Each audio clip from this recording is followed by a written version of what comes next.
일본이 지금 난리가 났습니다. 150년 주기의 난카이 대지진과 함께 후지산 폭발의 불길한 징후가 곳곳에 보이고 있기 때문인데요. 만약 후지산이 폭발하게 된다면 자그마치 2670만 명이 집을 버리고 대피해야 하는데 일본 정부는 뾰족한 대책 하나 내놓지 못하고 있습니다. 심지어 일본의 절망적인 상황은 여기에서 끝이 아닌데요.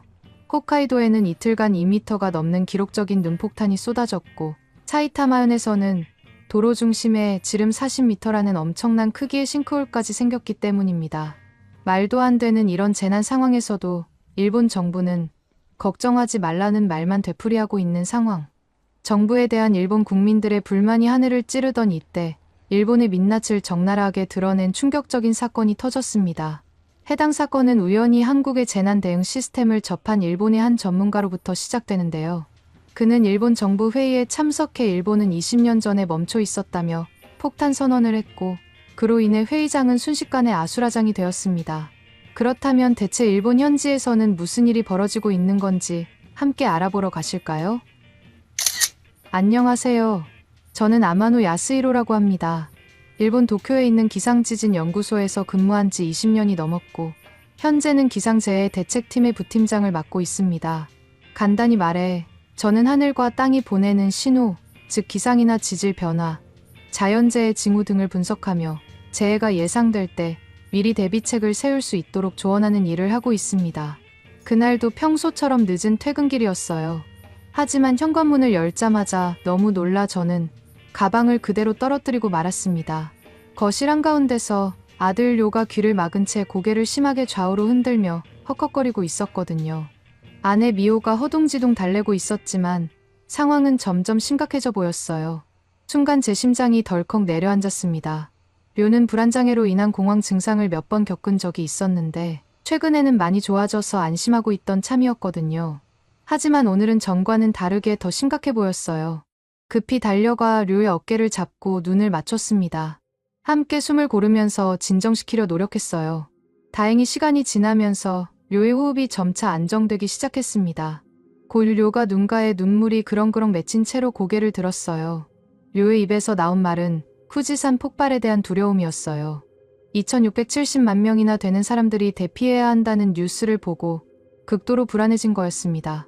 미호는 오늘 저녁 뉴스에서 후지산 폭발 시뮬레이션을 보여줬다고 설명했어요. 화산재가 수도권까지 뒤덮을 수 있고 건물 지붕이 무너지며 교통이 마비될 수 있다는 내용이었대요. 저는 겉으로는 정부에서 준비하고 있으니 걱정 말하며 침착한 척했지만 사실 속으로는 더 큰 불안감이 몰려왔어요. 얼마 전 일본 정부의 비공개 회의 자료가 언론에 유출됐다는 소식을 들었거든요. 후지산이 대규모로 폭발하면 수도권 인구의 60%에 달하는 2670만 명이 대피해야 한다는 충격적인 내용이었습니다. 더 무서웠던 건 화산재의 규모였어요. 약 4억 9천만 제곱미터에 달하는 화산재가 수도권을 덮칠 수 있다는 분석이 나왔는데 이는 도쿄돔 390개를 채울 수 있는 엄청난 양이었습니다. 게다가 화산재가 쌓이면 목조가옥이 붕괴되고 교통이 마비되면서 많은 사람들이 거주지를 버리고 피난해야 할 수도 있다는 시뮬레이션 결과도 있었어요. 언론은 연일 이 소식을 대대적으로 보도했지만 정작 정부와 지자체는 걱정하지 말라는 말만 반복할 뿐이었어요. 구체적인 대책은 전혀 보이지 않았습니다. 이런 상황에서 저희 가족의 불안감은 점점 더 커져만 갔어요. 시간이 얼마나 지났을까요? 료가 겨우 진정되어 거실에서 물을 마시고 있더군요. 하지만 제 불안한 예감은 적중했습니다. 료의 눈에 다시 눈물이 고이기 시작했거든요. 이번에는 만화책 예언 이야기였어요. 인터넷에서 본 소문이라며 올해 7월에 엄청난 대지진이 일어날 거라는 예언 때문에 일본 정부가 긴급회의까지 열었다는 말까지 나온다고 하더군요. 순간 제 가슴이 또 한 번 철렁 내려앉았어요. 료가 말한 건 내가 본 미래라는 1990년대 말에 출판된 만화책이었습니다. 이 만화의 작가는 2011년 3월 11일에 큰 지진이 올 거라고 예언했고 실제로 동일본 대지진이 그날 발생해서 한동안 화제가 됐었거든요. 최근에는 2025년 7월 5일에 또 다른 거대 지진이 온다는 내용의 완전판이 나와서 많은 사람들의 불안감을 키우고 있었습니다. 전문가의 입장에서야 만화책 하나로 대형 지진을 정확히 예측하는 건 불가능하다고 생각했지만 이런 소문이 퍼지면 사람들의 공포심이 커지는 건 당연한 일이었어요. 겉으로는 료를 안심시키려 노력했지만 사실 저도 마음 한구석이 불안하기는 마찬가지였습니다. 연구소에서 접하는 자료들이 심상치 않았거든요. 후지산 문제뿐만 아니라 난카이 해곡 대지진의 가능성, 기록적인 폭설, 싱크홀 연쇄 사건까지 이런 징후들이 한꺼번에 나타나면서 저는 최근 몇 달간 잠도 제대로 이루지 못할 정도로 불안감에 시달렸어요. 일본이 언제든 거대 지진이 일어날 수 있는 나라라는 건 새삼스러운 사실이 아니었습니다. 하지만 이런 여러 위험 신호가 동시에 나타나면서 일본은 마치 시한폭탄 위에 앉아있는 것만 같았어요. 가장 괴로웠던 건 정부와 지자체의 태도였어요. 이렇게 뚜렷한 징후가 나타나는데도 걱정 없다, 대비 중이다라는 말만 반복하고 있었거든요. 얼마 전 내부 회의에서는 고위 관계자가 시민 불안만 조장하니 조용히 하라고 말해서 정말 가슴이 철렁 내려앉았습니다. 하지만 지진학자이자 기상 전문가로서 저는 이 사태를 그냥 넘길 수 없었어요. 특히 지난주에 일본 곳곳에서 발생한 싱크홀 사건과 홋카이도 지역의 기록적인 폭설은 뭔가 심각한 재해가 다가오고 있다는 강력한 신호처럼 느껴졌어요. 그날 밤 료는 겨우 잠들었지만 저와 아내는 눈 한 번 붙이지 못했어요. 이대로 괜찮을까 하는 불안감이 계속해서 머릿속을 맴돌았거든요. 이런 불안한 예감은 대개 틀린 적이 없었기에 더욱 마음이 무거워졌습니다. 제가 일하는 기상지진연구소는 일본 기상청 산하 외곽 기관이에요. 주로 재해 예측 모델과 빅데이터 분석을 담당하는 곳이라고 보면 되겠네요. 저는 몇 년 전부터 한 가지 신념을 강하게 주장해왔어요. 확실한 근거가 없더라도 의심스러운 징후가 보이면 빠르게 조사하고 대비책을 세워야 한다는 거였습니다. 하지만 연구소 내부의 분위기는 달랐어요. 연구소장님과 일부 간부들은 제 의견을 매번 호들갑이라며 일축했습니다. 난카이 해곡 지진이 30년 내에 일어날 확률이 80%라는 건 이미 알려진 사실이라면서 최근의 폭설도 단순한 이상기후로 치부했어요. 심지어 싱크홀 문제도 대지진의 전조라는 해석은 너무 극단적이라고만 했습니다. 이런 태도를 볼 때마다 저는 정말 분통이 터질 것 같았어요. 특히 지난달 사이타마현 야시오시 교차로에서 일어난 대형 사고를 떠올리면 더욱 그랬습니다.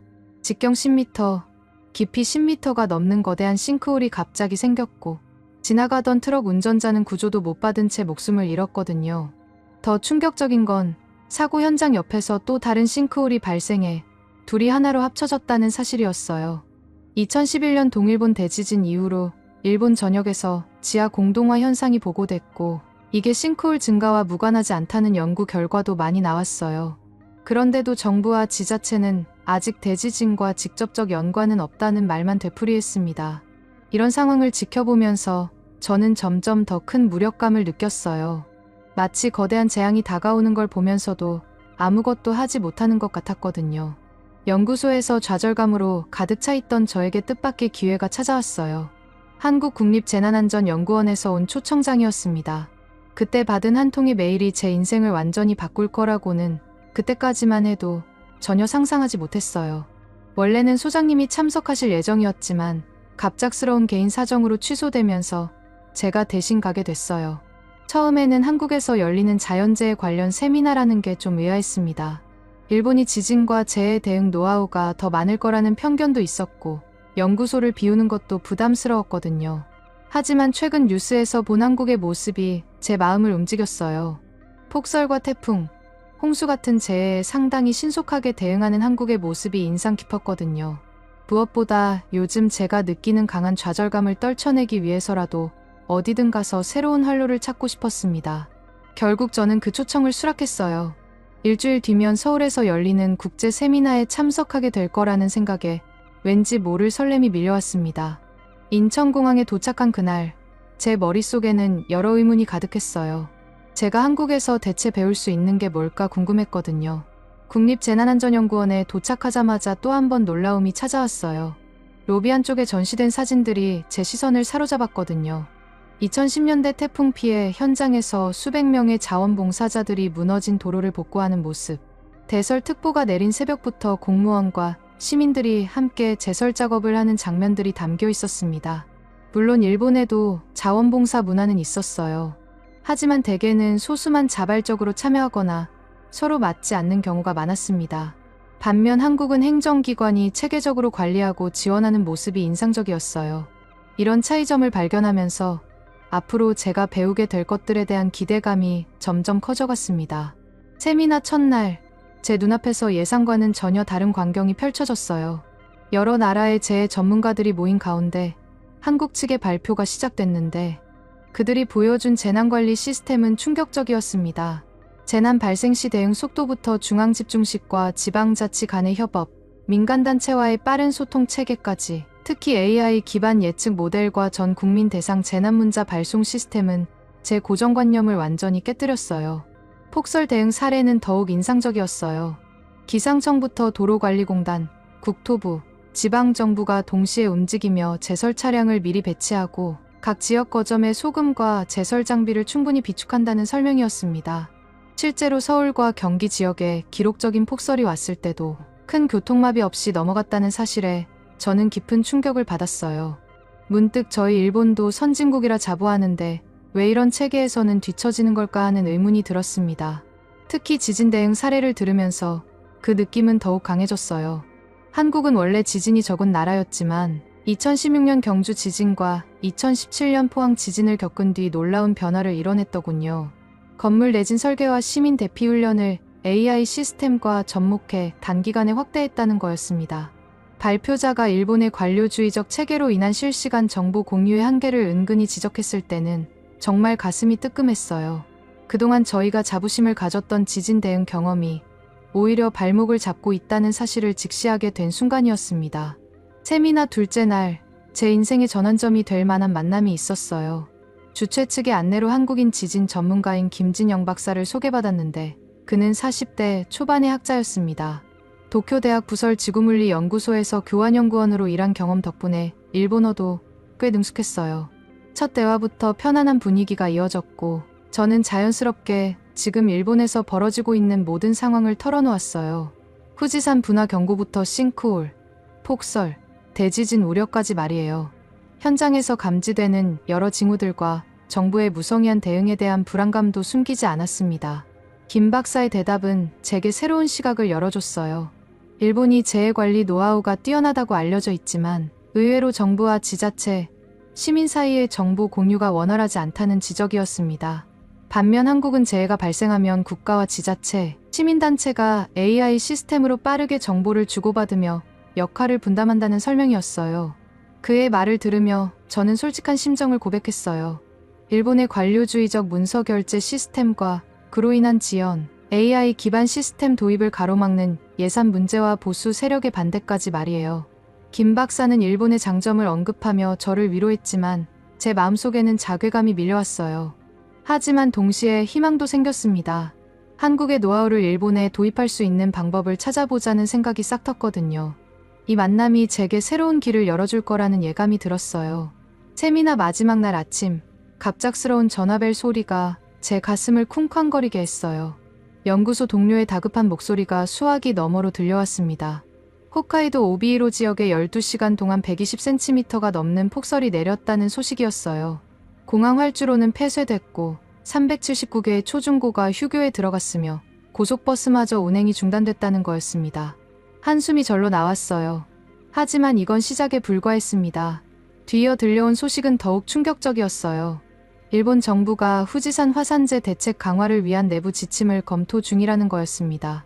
더 놀라운 건 학계의 반응이었어요. 후지산 마그마가 엄청난 압력을 받고 축적 중이어서 이를 조금씩 빼내는 방식으로 분출 위험을 낮추자는 논의까지 나오고 있다는 거였습니다. 마그마를 인위적으로 빼내자는 얘기가 나올 정도라니 이 사실을 알게 된 순간 제 가슴 속으로 한기가 스쳐 지나갔어요. 하지만 이런 인위적 틈내기 방안은 정치적, 기술적 리스크가 너무 커서 제대로 추진조차 되지 못하고 있었습니다. 폭설, 화산재, 난카이해곡 지진까지 이렇게 재난 신호가 동시다발적으로 터져 나오는데도 정부는 여전히 과도한 공포심을 갖지 말라는 말만 반복하고 있었어요. 이런 상황을 지켜보면서 제 불안감은 점점 더 커져만 갔습니다. 세미나가 끝난 후 김진영 박사와 함께 한국행정안전부 산하재난통제센터를 방문했어요. 그곳에서 본 광경은 제게 또 다른 충격을 안겨줬습니다. 전국의 재난 상황을 실시간으로 모니터링하고 지자체와 즉각 소통하는 시스템이 눈앞에 펼쳐졌거든요. 과거 기록 영상을 보면서 제 마음은 더욱 무거워졌어요.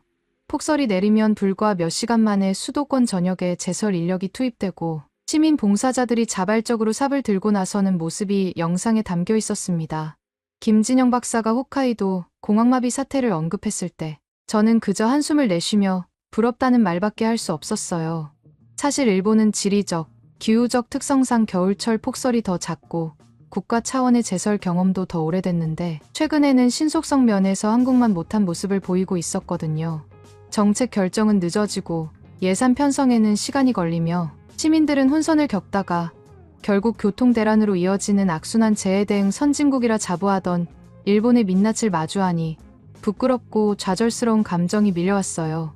이런 현실을 직접 목격하면서 일본이 가야 할 길이 얼마나 멀리 있는지 새삼 깨달았습니다.